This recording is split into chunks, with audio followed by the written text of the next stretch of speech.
নমস্কার, I am Dr. R.P. Mondal, consultant diabetes and mental health.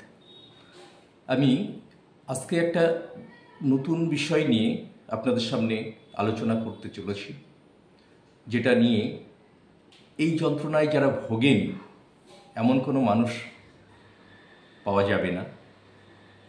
Pain বা যন্ত্রণা, সেটা মানসিক যন্ত্রণাই হোক, শারীরিক যন্ত্রণাই হোক, এই যন্ত্রণা ভোগেনি এমন কোনো মানুষ পৃথিবীতে পাওয়া মুশকিল। তাই সেই যন্ত্রণা সম্পর্কে, যন্ত্রণা নিরসনের জন্য এবং যন্ত্রণা থেকে আরও যে কী কঠিন কঠিন সমস্যায় আসতে পারে, সেই বিষয়টা নিয়েই আজকে আমি সাধারণ মানুষের কাছে কিছু কথা তুলে ধরতে চাচ্ছি। পেইন, যেটা pain is a personal, unpleasant, sensory and emotional experience often associated with actual or potential tissue damage. It's a subjective signal from the body that sometimes may be wrong, and it's influenced by biological, psychological and social fact. সুতরাং যন্ত্রণা, এই শব্দটির উদ্ভব ঘটেছে Latin শব্দ ডলোর থেকে, DOLOR, যার অর্থ পেইন বা যন্ত্রণা। এই যন্ত্রণা, এটি 1940 খ্রিস্টাব্দে ব্যবহার করেছিলেন এই ডলোর সাহেব একটি ডিভাইস। এই ডিভাইস, সেই ডিভাইসের যন্ত্রণা পরিমাপক যে ডিভাইস বা যন্ত্র, তার নাম হচ্ছে ডলোরিমিটার, যেখানে 0 থেকে 10 পর্যন্ত একটা স্কেলে নির্ধারণ করা হয়েছে। যন্ত্রণাকে 0 হচ্ছে পেনলেস বা যন্ত্রণাহীন, তারপরে ধীরে ধীরে যখন এটা 10-এর দিকে যায়, তখন এর যন্ত্রণা ধীরে ধীরে বাড়তে থাকে। স্মাইল, মডারেট এবং সিভিয়ার। এইভাবে যন্ত্রণাকে প্রকাশ করবার এই স্কেলের মাধ্যমে ডলোরিমিটার, এই ডলোরিমিটার যন্ত্রের এই স্কেলের মাধ্যমে প্রকাশ করার চেষ্টা করা হয়েছে। তাই যন্ত্রণার ক্ষেত্রে আমরা দেখে থাকি সাধারণত মাথা ব্যথা, সর্বত্রই যন্ত্রণা হতে পারে। আমরা আজকে এই মাথা ব্যথা নিয়ে, মাথা ব্যথায় ভোগেনি এমন মানুষ খুব কমই রয়েছে। যেমন মাথা ব্যথা কিভাবে হয়, শরীরের একটি অত্যন্ত গুরুত্বপূর্ণ অঙ্গ হলো মাথা, যাকে আমরা হেড অফিস বলে থাকি। কারণ হেড অফিস যেমন অন্যান্য যে কোনো অফিসের সমস্ত বা তার যে সমস্ত ব্রাঞ্চ অফিসগুলি থাকে, তার সমস্ত কার্যনির্বাহ করে থাকেন, কন্ট্রোল করে থাকেন, তেমনি মাথা আমাদের হেড, মস্তিষ্ক, সেখান থেকে আমাদের সমস্ত শরীরের সমস্ত জায়গায় যে কানেকশন, সেন্সরি নার্ভের সাহায্যে প্রত্যেকটি অঙ্গ প্রত্যঙ্গের সঙ্গে কানেকশন সেটা রাখি এবং এখান থেকেই পরিচালনা করা হয়। তাই মাথা ব্যথা অনেক কারণ থাকতে পারে। এই মাথা ব্যথা, এটি কখনো সামান্য মাথা ব্যথাও হতে পারে, আবার কখনো খুব জটিল সমস্যা হতে পারে, আবার কোনো জটিল রোগের আগাম বার্তাবহও হতে পারে। সুতরাং এই মাথা ব্যথা সবসময় অবহেলা করা যাবে না। মাথা ব্যথার কারণ নির্ধারণ করে সাধারণত আমরা দেখেছি যে মাথা ব্যথাকে 2টি ভাগে আমরা ভাগ করতে পারি। একটা প্রাইমারি হেডেক বা প্রাথমিক মাথার যন্ত্রণা, যেমন মাইগ্রেনের যন্ত্রণা। মাইগ্রেন শব্দটি এখন আমরা সবাই জানি।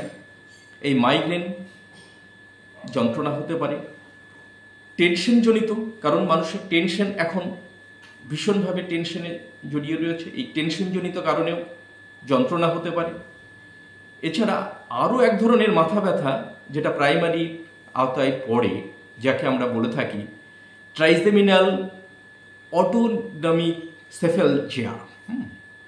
এই ট্রাইজেমিনাল অটোনমিক সেফালজিয়া, এই ধরনের মাথার যন্ত্রণা হলে সঙ্গে আমরা আরও কিছু উপসর্গ দেখতে পাই, যেগুলির মধ্যে যেমন মাথার যন্ত্রণার সঙ্গে তার চোখটা লাল হয়ে যাওয়া, চোখ দিয়ে জল ঝরা, নাক বন্ধ হয়ে যাওয়া, এছাড়া বিভিন্ন ধরনের উপসর্গ নিয়ে যখন মাথা যন্ত্রণা হয় তখন সেই যন্ত্রণাকে আমরা ট্রাইজেমিনাল অটোনমিক সেফালজিয়া বলে থাকি। সুতরাং মাথার যন্ত্রণা প্রাইমারি যন্ত্রণা এগুলি হতে পারে, এবং সেকেন্ডারি যে হেডেক, সেকেন্ডারি হেডেক কী কারণে হয় সেটাও আমরা দেখব। সেখানে সেকেন্ডারি মাথা ব্যথার ক্ষেত্রে অনেকগুলি কারণ থাকতে পারে। যেমন সেই সমস্ত কারণগুলি কি, আমি আগেই যেমন বললাম যে যন্ত্রণাটা শুধু মাথা ব্যথা এবং না, এটা অন্য কোনো গভীর রোগের ইঙ্গিত দিচ্ছে। সেই সম্পর্কে আমরা এই সেকেন্ডারি যে মাথা ব্যথা বা সেকেন্ডারি হেডেক, যেমন মাথার কি কি কারণে হতে পারে, যেমন মাথায় কোনো টিউমার হলে, মাথার ভিতরে যদি কোনো টিউমার হয়, কারণ মাথার অভ্যন্তরে যে সমস্ত শিরা উপশিরাগুলি রয়েছে বা ব্রেনটা রয়েছে, ব্রেনের কোনো একটা জায়গায় যদি টিউমার হয় তাহলে সেই টিউমার হলে সে তার আশেপাশের যে সমস্ত নার্ভগুলি রয়েছে সেগুলির উপরে চাপ সৃষ্টি করে এবং সেখান থেকে ধীরে ধীরে মাথার যন্ত্রণা শুরু হতে পারে। তাহলে টিউমার হলে মাথার যন্ত্রণা হতে পারে, এটা সেকেন্ডারি হেডেক হিসাবে আমরা দেখব। এবং অনেক সময় এখন যেমন ঘরে ঘরে আমরা ডায়াবেটিস লক্ষ্য করে থাকি, একটা সময় টিবি হতো, ঘরে ঘরে টিবি দেখা যেত এবং এই টিবি বা টিউবারকুলোসিস এই রোগের বিভিন্ন ধরনের সমস্যা তৈরি করে, তার মধ্যে মাথা ব্যথা। টিবির কারণে যদি মাথায় গ্র্যানুলোমা হয়ে থাকে তখন তার মাথা ব্যথা হয়। তাহলে আমাদের অবজারভেশন, একজন পেশেন্টকে দেখে অবজারভেশন করতে হবে সে কোন ধরনের মাথা ব্যথায় ভুগছে এবং কি কি কারণগুলি থাকতে পারে। সেই সম্ভাব্য কারণগুলিকে আমরা আইডেন্টিফাই করতে পারলে খুব সহজে তার মাথা ব্যথা সারানো সম্ভব হবে।